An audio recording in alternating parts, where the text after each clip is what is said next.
Hey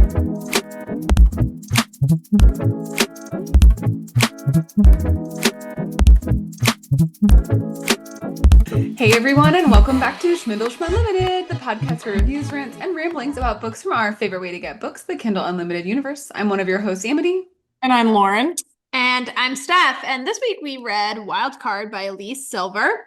But before we get into the book, how has everyone's week been? What are you guys reading? I actually did read a book this week. Wait, what did you? Besides this book. Besides this book. So you guys are going to laugh, but I saw a TikTok that this book was being turned into either a movie or something on Netflix or a TV. No, I don't think TV series. And it's one of my favorite actresses is going to be in it, Lane Meester, and the guy from Jared. What's the book? Jared Polacco from Gilmore Girls. What's the book? It's called Bodyguard. It is a Kindle Unlimited book. I've been wanting to read it. Yes, Okay. so I read that one. Oh, I'm gonna add it right now because I just finished all these and I need something to read. Yeah, so I did just finish that book. And it was pretty good. Yeah, it was like a light, easy read. Okay. Wait, is it by Catherine Center? Yes. Yes. I started it last night. No way! It's So real. Look. Oh my gosh, that's so What funny. are the odds? Oh my gosh.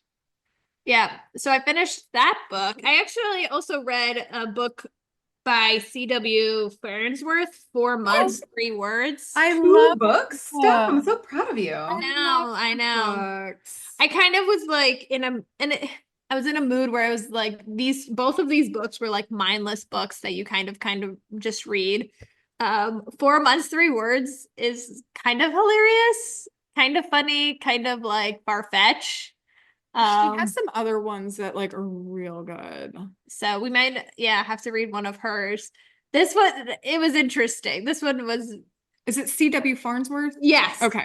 Yeah. Yeah. So this one is about a princess. It reminded me of The Princess Diaries, and she wants to go to college just for like a semester. Oh. And she like falls in love with the football quarterback.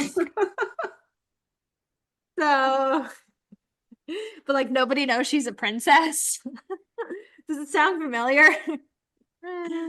So, but both of them were really good. You guys will have to read The Bodyguard and let me know your thoughts. Okay, I'm gonna add that to the list because I've been having the hardest time like reading the 200 books a year that I used to read. Maybe because I don't need to escape from my life as much anymore. But I did read, so Susie Tate, I haven't like had her read any of her stuff. I've read a lot of her books. She's actually a physician in England, and her husband got ALS, so she like quit her job as a practitioner and just like writes books, and they're really good in my opinion, but that's just me. But the one where the female main character is like a bodyguard and has got like a bad history, and she's just a badass, but they're all set in England. And yeah, they're really they're different than like some of the books that we read now. Nice. Well, I literally started The Bodyguard last night. That's so funny. And this coming weekend, I've got a spa weekend for a friend's birthday, and the spa clarifies in their no electronics policy, no Kindles. Whoa. You're gonna have to take a hard book. So I have the actual book version of Apprentice to the Villain now. And I really want to start it, but I don't want to start it until like I'm there. Wait, is it Apprentice to the Villain, the first one, or is it the third one? The most recent? Third one. Oh, Accomplice? Accomplice to the Villain. I am doing the audiobook of that right now. Okay. Yeah, I think you'll like it. I'm so excited for it. So I get to start that this weekend. I get to like, fine, if I have to read a paper book, at least it's one that I really want. But now I have this dilemma where I now own the paper version of book 3. I feel like I have to buy books 1 and 2. 1 and 2 to complete the set. So let me start off by saying they just released the special edition of the first book, and it's beautiful. I have it on my bookshelf. I can show you. It's a hardcover, and it's purple. Like I think you did show me. It's so pretty. Oh, I did show you. I think you should definitely add that to your collection. But this is the paperback version. I know. So like you want them to match. Right. I'll have And to I get the actually, matching set. I really don't have like a big bookshelf in my house. I can't like I Well, want one, but I read so many electronic books. So that means because we read so many electronic books, the bookshelf is really just your trophies. So the Right. books that you really, really loved. I know, but I have zero Zodiac Academy books, and I feel like I'd need to buy them. I have to tell you also, speaking of Zodiac Academy, somebody texted me and was like, "Hey, have you read the new Zodiac Academy?" And I was like, "They released a new Zodiac." know. I was like, "I think the last one was the last one. I think they released like a special edition one recently." Oh, Well, and they've done, I think, two books in the same world, but like not. Europe. Yeah. Uh, So, okay, well, let's get into Wild Card. Wild Card is the fourth book, and we read the first one. Wait, it's the It's the fourth. fourth one. Is it? It's not the last one because at the end she did. It is the last in this series. They're going to a different town.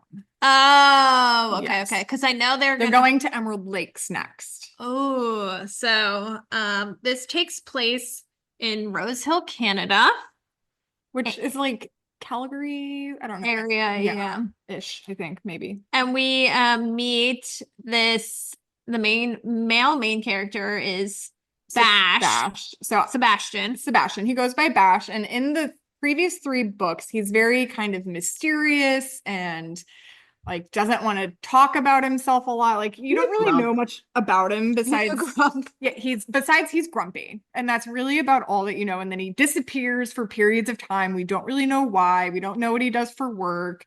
But we do know he's part of the dad's bowling league. Even though he's not a dad.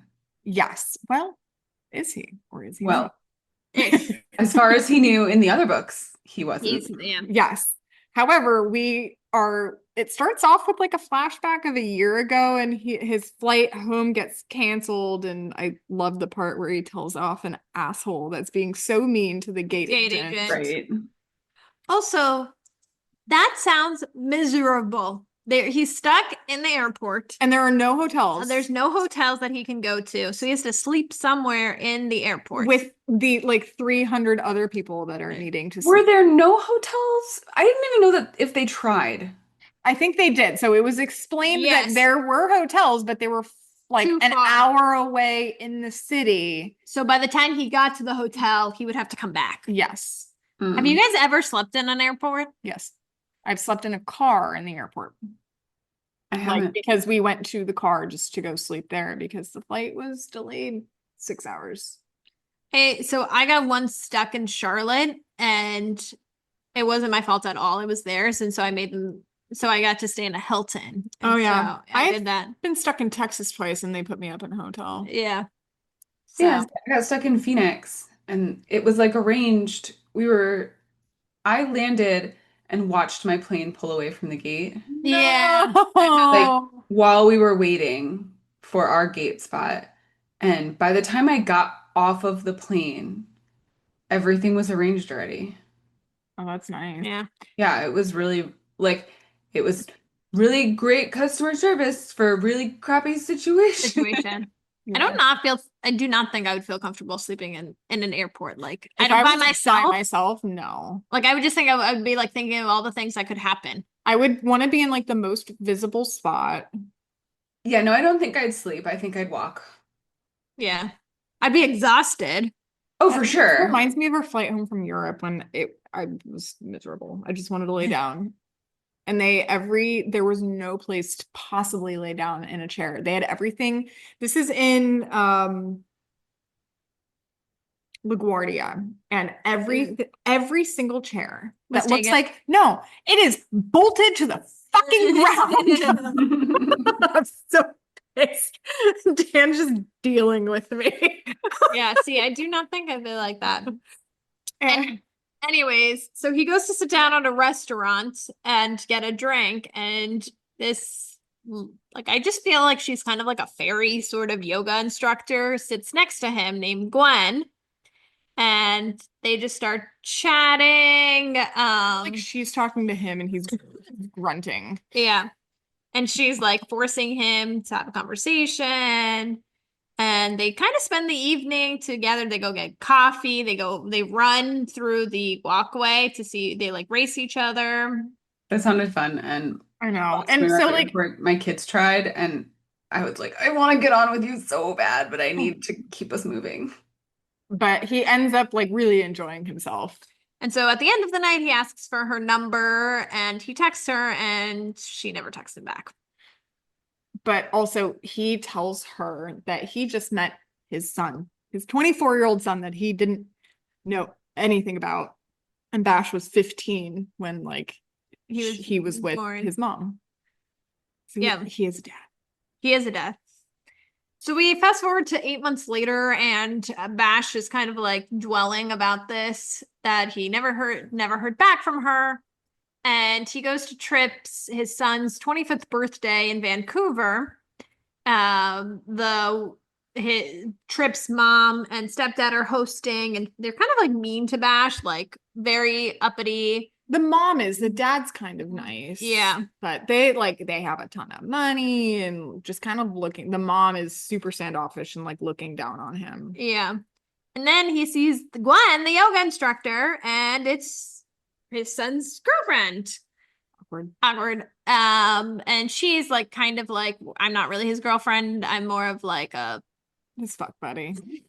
I'm glad that for you. you. And she feels very out of place. And he like Tripp makes comments like you can't wear that, like what she's wearing, how she's acting, to make sure that she's representing him well. Yeah. And then Tripp makes a comment to Gwen about not eating too much food, and Bash gets really upset. And so Bash confronts Gwen in the bathroom about like, why didn't you ever text me back? I've been thinking I about never you. got a text. She didn't get it. He got the wrong number. Well, that sucks. So then he punches a wall. Yeah.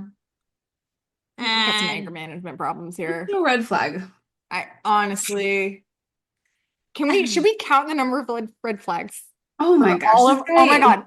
The For walking all red of our flag. future book boyfriends, we should count the number of red flags. Yeah.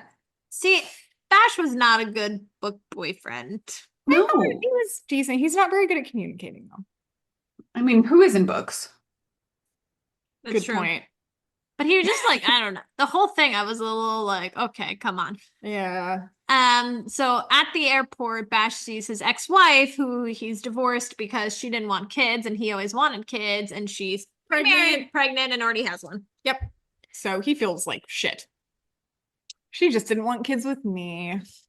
There you go. Yeah. So then we jump to 4 months after that, and Bash is really not doing well. So he's moping around. His friend Okay, Bash is doing fine. Bash is just being grumpy. Like, he's not ill. He's not injured. He's just his grumpy asshole self.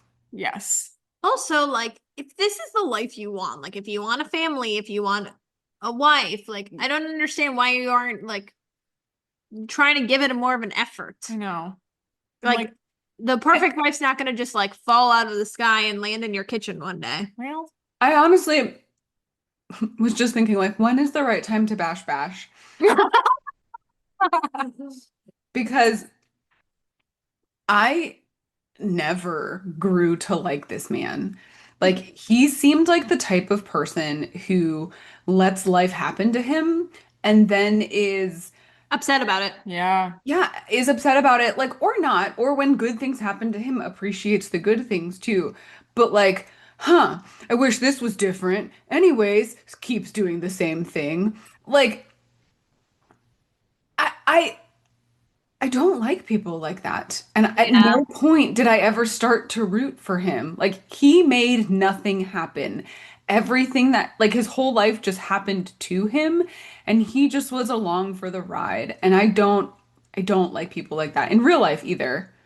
Yeah. Yeah. Anyways. Sorry, I was like, Hot no, take, it's time. It's time to bash. Bash, yeah.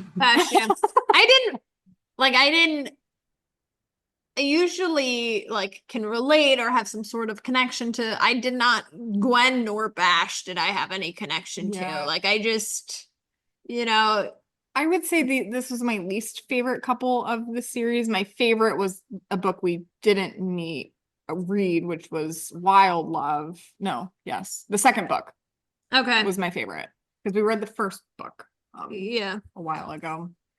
But anyway, we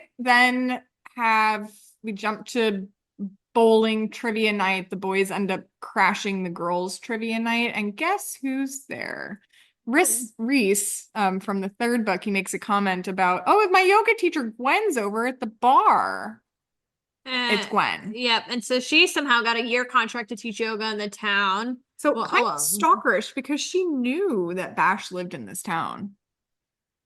Oh, I didn't. Did she? She did. I did She not know knew. that. I did not. She knew there was a part in the book where like I knew he lived there, so I kind of like sought out a job there. No, That's I really don't like her. So maybe second red flag. a book, yeah. So Clyde is kind of like this crazy old man who needs dialysis because he needs a new kidney.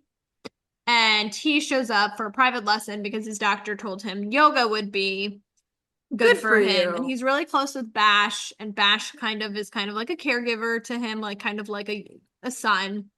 And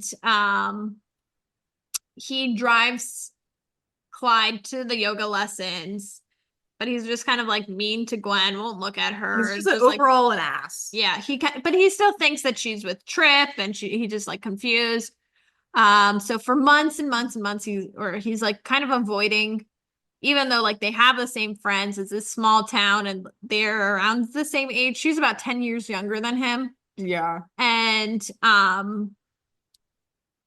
but Clyde is getting sicker, and Bash out of nowhere decides to see if he's a match to donate half his kidney. Well, whole kidney. Yeah. And sure enough, he is. Yeah. Gwen is like, what's the point of me being here? She doesn't have a free place to stay anymore. She was staying in like the apartment above the studio, and the owner is like, actually, my family needs to stay there. So like you need to find something else. You can still work at the studio, but you can't stay here anymore. She's like, well, I'm just gonna like head out. Is this when she starts looking for the Costa Rica? Not yet. No. I don't think she was yet.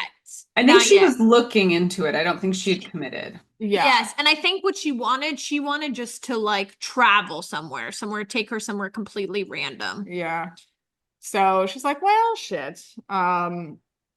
She's a free spirit. She's like, I just kind of let yoga take me to different places. Mm-hmm. Then like, and somehow this transplant happens really fast. I must say, like maybe it happens as fast in Canada. I highly doubt it, but it was like 2 weeks and the kidney transplant was happening. I'm like, that's not how fast that happens. But anyway, the night before he's donating a kidney, like his friends all throw him a party. Bash is like essentially forced to invite Gwen by Clyde, because he like picks him up from the yoga studio and super awkward. But they end up like talking by the lake, and they actually kind of break some tension and get some common ground. And so after the transplant, Gwen visits Clyde, and he kind of needs a live-in aid. It's like, perfect, Gwen, who's already kind of been helping him. Yeah, but little does Gwen know that Clyde is not going back to his house. He's going to go live with Bash. So it's going to be in Bash's massive mansion, which reminded me kind of like of a mansion in the mountains of North Carolina. That's what I kind of like thought of. Yeah. It's going to be Bash, Clyde, and Gwen all living in the same mansion. At this point, I was like, how does he afford that? We also didn't mention what Bash actually does. So he is a pilot, and like when there is a wildfire and you have the planes that like drop the water, that's him. So I kind of felt like this was his family's land and he built the house. No, he bought the land like when he was with his wife before, like planning. Oh, yes. Planning to build this family home. But he built it. Yeah. Yeah. So also like I feel like all these like middle of nowhere, like Canada, all these places, like they just have cheap land and then you can just like build. Hmm. Maybe, yeah. I don't know. Okay, so the first night of all of them living together, Bash and Gwen are on the balcony talking. It's conveniently their bedrooms share a balcony. Yeah. In his massive mansion. Yeah. And he explains he can't pursue her because Trip is probably the only chance he'll have at ever being a dad. That was kind of sad. However, Trip didn't even like check in on Bash after surgery. Trip, another character that I didn't despised. Yeah. Yeah. Who was all about me, me, me, me, me. Mm-hmm. So Bash is like, maybe my son doesn't really give a shit about me. I'm like, yeah, he doesn't. Also, at least at this point. It's so funny to me, like the amount of times Bash is thinking about Gwen and like all of these like thoughts. And I'm like, do you ever like think to yourself, like, do men really think like this? No, absolutely not. Because No. you know what I mean? Like, I just don't know if this is the thought. Like, it seemed too much. This is how we Right. It's like all those videos that are like, what's he thinking about? Is he thinking about other women? And then it's like, did I have cheese on that cheeseburger? Like, or the one where it's like, what is he doing when he's out with the boys? And they're doing most ridiculous things, like doing a dance or yeah. I always ask like TJ, I'm like, so like, how is so and so doing? Like, how is his significant other? I don't know. I don't know. We just watch sports. They don't talk to each other. Yeah. Like they don't know anything about their lives. It's hilarious.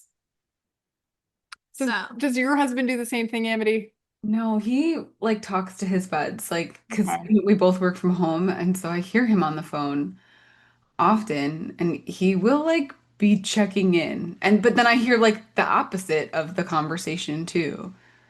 Like, oh yeah, the kids are doing blah blah blah blah sports and things and stuff. Okay.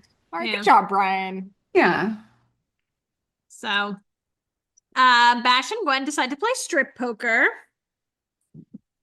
It's always what I do when I'm like, "Oh, I can't date this person. Right, What let's safe play game should we play together?" So This part was so weird to oh me. my God. But, So like, cringy. Clyde ends up walking in on them and like basically Gwen's fully clothed because she pretended that she was terrible at poker, she but like she's got rid of not. like 2 socks and then she was gone. Yes. Bash is essentially like just in his underwear at this point, and then Clyde walks in, so that ends that. But then she decides to try to walk into Bash's room, and he's in the shower doing things with himself. What a weird room setup. Yeah. Yeah. The whole thing was so awkward. I hate masturbation scenes.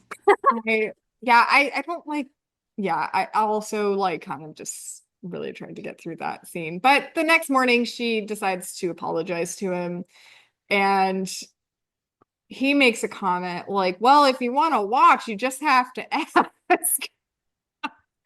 And during that conversation, the doorbell rings, and guess who's there? Trip! Trip took a trip. Trip took a trip. Also, what type of name is Trip? Thank you. Like, You've never heard of my name Trip before? no, is that like I've a trust never fund? met a Trip. No. Is that like the Canadian version of Chad? So, and Trip has no idea that Gwen is there. I wonder if it's traditionally short for something. I'll look it up. Yeah, Yeah, look that one up and let us know. So they try to like play it off like, oh yeah, I'm just helping out with crazy Clyde over here. Like, and your dad's just being nice, let me stay here because Clyde's here. Sorry, bye. And then Bash ends up spending the entire day with Trip. So as you talk about trust funds, the name Trip is often short for the concept of being a third generation namesake, aka triple or the third. Oh, there you go. So you'd have the person, Junior, and then Trip. So it's like a nickname for someone who's something the third. Yeah.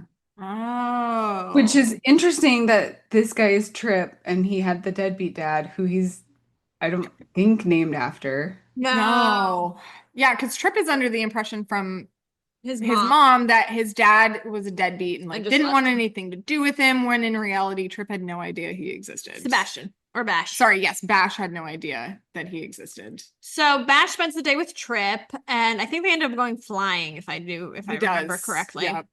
And Trip is like, I want to get Gwen back. Like, she dumped me. I've never been dumped before. And like, I'm going to try to earn, this is a sign that her and I are meant to be together. And She's such a 24-year-old douchebag Yeah. that doesn't like being told no.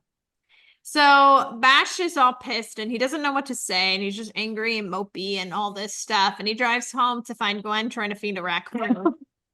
Like, I can't. And he's just like so mean to her. And she calls him out. And then he was He like, finally has his fuck it moment and kisses her. yeah, they both come to their senses. And Kind of. Gwen accepts the job in Costa Rica. And Bash is like, I'm just going to win her. And has all these like inner monologues about how he was an ass, but he's going to be super nice to her. And that him and her are meant to be together. And all of a sudden, out of nowhere, he's like, I'm going to be there for her. It's like a full 180. Yeah. I feel like it's like, yeah, it was so weird. I don't know. But then the next morning, Gwen comes downstairs like she's going to make Clyde's breakfast, but Tripp's there and asks her out in front of everyone. And it's awkward. Yes. It's kind of uncomfortable. Like, Bash just ends up leaving to go fight a fire without talking to her. And Gwen tells Tripp no. And Bash so, is good. And he like still doesn't take it very well. yeah, it's so weird. Oh, he's like, nobody tells me no. Yeah. Right. He doesn't, he's in the NHL. He gets whatever he wants. He's rich. And no, I'm sure he hasn't been told no in his entire life. To be fair, we don't often read books about hockey players who get told no. You are very correct. So Bash comes home and he's like so exhausted.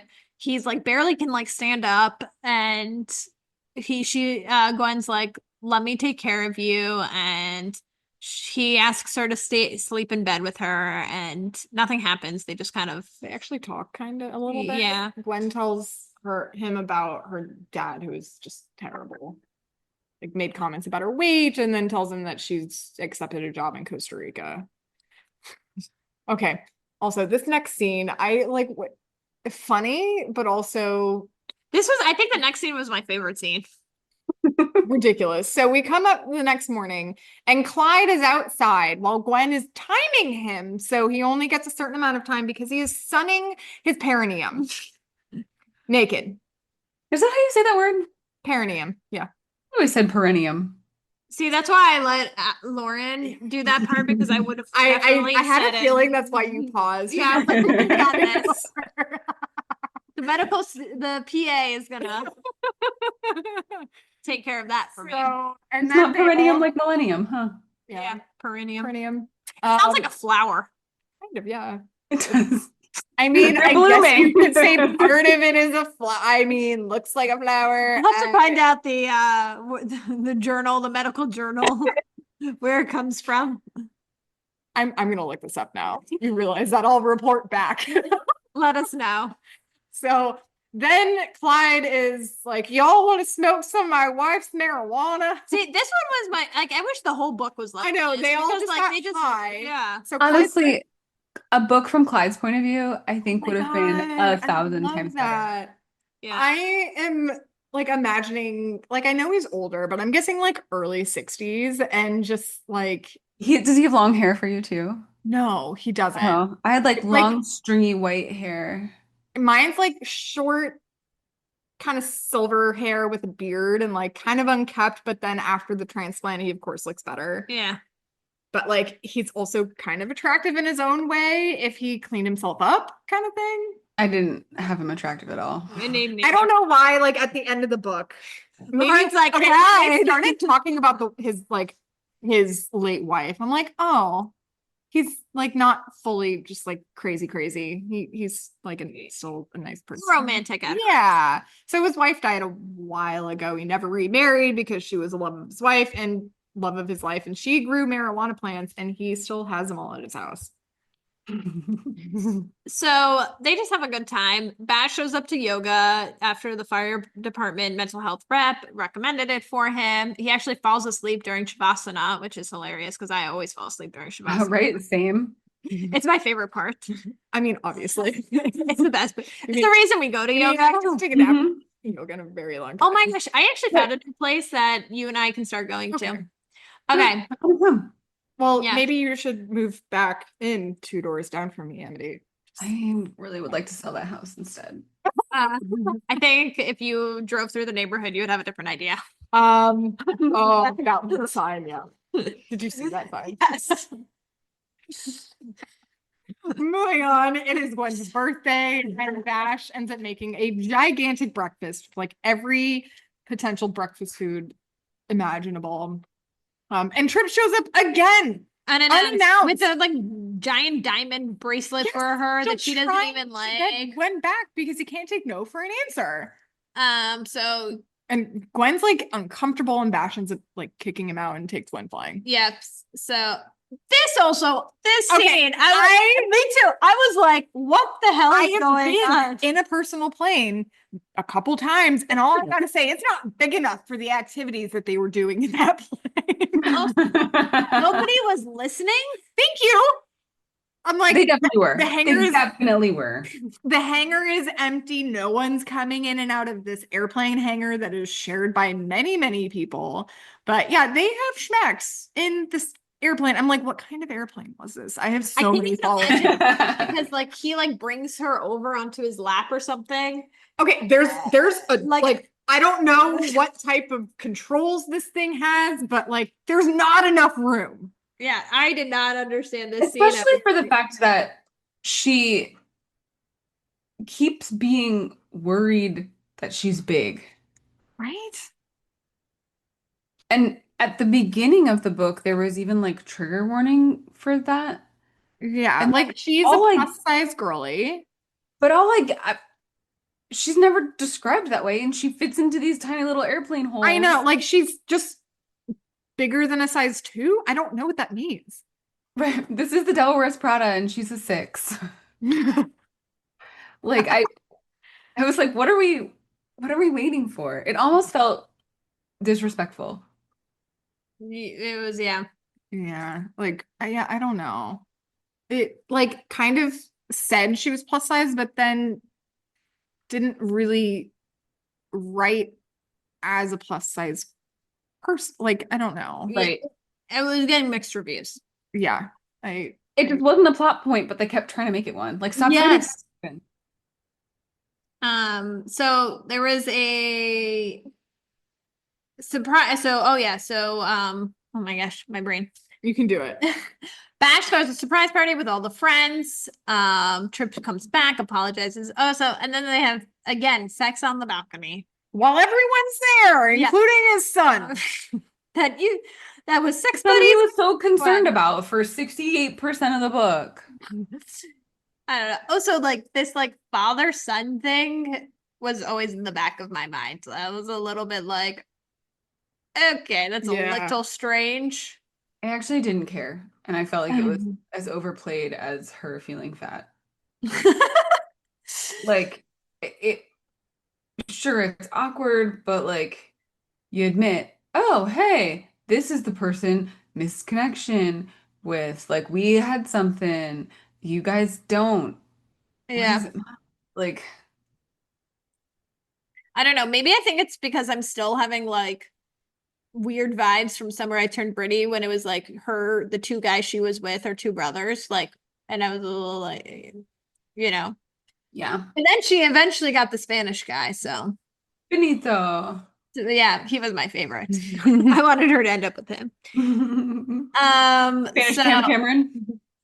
Nah. So Bash shows up at the yoga studio to say goodbye before he heads out to the fire. Gwen gives him A goodbye, BJ. Yep. And then Trip is waiting in the lobby and he sees everything. He sees it. He's upset. He leaves and he says to Bash, have a nice life. Waiting. I don't, Right? yeah. I don't know. Yeah. But yeah. Bash comes home from the fire, sees Gwen and Trip hugging and talking, and then he gets all pissed because he's exhausted and he jumps to conclusion because nobody has conversations in this town. No. So Gwen like calls him out and was like, this isn't gonna work if like you don't make amends with your son, first of all, and calls him out for being emotionally immature. I'm like, good job, because he was. And so Bash goes bowling with the guys, and then he gets some advice, and there's a huge wildfire on the sound, and it's spreading, and it's close to Clyde's house. So like he gets called in the middle of bowling and then he goes straight to the fire and The whole town kind of shuts down and goes into yes. So there's a bunch of horses that him and his friend Emmett have to go save. It's like 30 of them. Yeah, the guy from the second book, Wes, he is a horse trainer.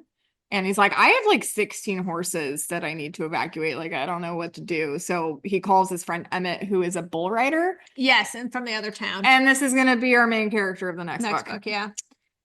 Okay, so this part is where I was like, I couldn't anymore because the part where Gwen just leaves. She goes missing. Clyde calls Bash the next morning, like, I can't find Gwen. She's missing. She isn't anywhere. So then doesn't even leave a note. No. Or let anybody know where she's going. Tells no one. So like, I could see her not telling somebody because they'd be like, don't, it's not safe. But at least leave a note. Hey, here's my plan. Yeah. So also, who goes towards a fire? An idiot. Okay. And like this is in the middle of the night, and then Bash like gets in the plane that he's supposed to like use to drop water and stop the fire, and goes immediately and flies over Clyde's house. And sure as shit, she's there in the truck, just surrounded by fire. Yep. And so I don't know if it's his plane that ends up dropping the water or something. Something happens and she was able to get out. Yeah. So like one of the planes ends up dropping water like over her, and then a fire truck comes chugging along and comes and saves her. And it is a Easter egg from one of her other books, from one of her other series. It's Bo Eaton from the Chestnut Springs series comes in his fire truck. He's helping out. Oh. Yeah. And then they like somehow she's able to drive down because the plane dropped enough water to stop the fire on the road to get her down the mountain. And when she gets down there, Bash is waiting. I'm like, okay, how did he land the plane, get in a truck, and drive there fast enough? I don't understand the timing of these things. Also, I don't know about you, but I think that if I left in the middle of the night and went to a house that was evacuated for a fire to save some photos and the marijuana bush. Importance. I think Important my details. husband would not talk to me for a good 6 months because he'd be so angry with how irresponsible. 100%. Yours would be mad you weren't saving animals, you were saving. Yeah. But like, or in reverse, if my significant other did that, I would be pissed. I would be like, you put your life at danger. I don't know like how like the anger, like he has a reason to be angry now. Oh yeah. And yet he's not, but he was angry before Yep. for no fucking reason. I don't know. I wouldn't have been mad at her for this. Like, that was stupid and reckless, but I'm not angry. I'm just glad you're okay. Probably be more relieved that you're okay. Like, Right. And next time you go to do something stupid, just leave a freaking note. I don't know. So then we jump to 3 months later. The timing. Like, how did he already build a yoga studio on his property in 3 months? Because he's Bash. Yes. With all this money, we do not know where it comes from. But the yoga studio then asks Gwen if she wants to buy the yoga studio, so she does. And then 1 year later, the dads win the bowling league. 2 years later, Gwen is 6 months pregnant and they're married. And then they go to the plane that he repainted, and then they do things in the plane again. But I'm also like, you're now 6 months pregnant. You can still put it in the plane. There's still not enough room. Yeah. And that's the book. Yep. And then they live happily ever after. Favorite characters, I have Clyde. Same. Yeah, Clyde. And West from like the previous. Yeah, maybe I have to read the other two books. The second book was great. Third book was still good. I think the second book was definitely my favorite in the series. So some tropes, themes. We have the ex's dad, daddy issues, found family, forced proximity, age gap. Oh, yeah. Good. That's a good one. Yeah, forgot about This that. was, I actually feel like this was like a 4 on the chili peppers. Was it? Okay. Out of 5? It was a not good. Is it It was, 3 or 4 chili? I mean, I don't know, 3.5 maybe? this Yeah. one out of 5. Yeah. Oh, we're Yeah, doing no, chili pepper ratings. Yeah, but what is the Right. total number of available chili peppers? I think 5. 5. Okay. Then yeah, 3.5. I agree with that. All right. So overall impression, not our favorite. No. Not terror. Like we've liked books less. I would I give it, have. Like, I didn't hate it, but I didn't like it. yeah, I would give it like a 6.5. Okay. Oh, I was gonna say a 5. Oh. I'm gonna go with a 7 just because I like the other books in the series. Perfect. All That's- right, so 5 plus 6.5 plus 7 we math well. divided by 3 is 6.166. Repeating for infinity. Yep. Wonderful. Right, that's like a 3-ish stars. That's not awful. Yeah. No. It was okay. Like, It was entertaining. Yeah. Still. I didn't remember I finished it. She walks in, she's like, I didn't finish the book. And then she pulls it up. Oh, wait, I finished the I think was it was glad to be done memorable. with it. It felt Yeah. it didn't feel like a chore, but I was actively looking forward to reading the next book I was gonna read. Yeah. Yeah. I didn't want to I didn't have the need to finish it. I didn't. It was like I was actually reading it yesterday on the plane and there was a toddler in the seat in front of me and I had more enjoyment from playing with the toddler. She would like fist pump me and I was like, yeah, let me fist pump you. Aww. So the next book is a dual author. I always want to know, how do you like dual author a book and like have it seem cohesive? I find it fascinating. Yeah. I think because it was dual point of view that some of Oh, one True. we wrote the other. yeah. Wait, was it fully dual? It was dual Yeah. point of view. Thank Yeah. you.